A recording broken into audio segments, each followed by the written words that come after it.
میرے نبی پاک علیہ السلام نے فرمایا دو چیزیں ایسی ہیں جن میں بہت سارے لوگ دھوکے کا شکار ہیں، انہیں غلطی لگ گئی دو چیزوں کے بارے میں، دو چیزیں، صحیح بخاری ہے، لوگ غلط فہمی کا شکار ہیں، دو نعمتیں ایسی۔ یا رسول اللہ کون سی؟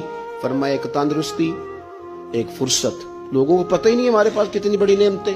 مجھے آج وقت ملا ہوا ہے، میرے پاس ٹائم ہے، میں درود پاک پڑھ سکتا ہوں، تلاوت کر سکتا ہوں، اللہ کو یاد کر سکتا ہوں، صدقات کر سکتا ہوں، کسی کی مدد کر سکتا ہوں، فرصت ہے۔ اور ایک صحت۔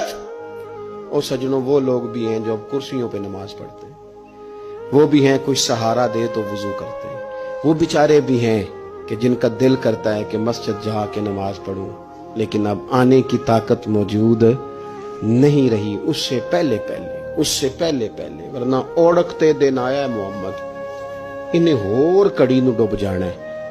اپنی ڈائری کو کھول لیں، اپنی ترجیحات طے کر لیں، تسلسل سے اس پر محنت کریں،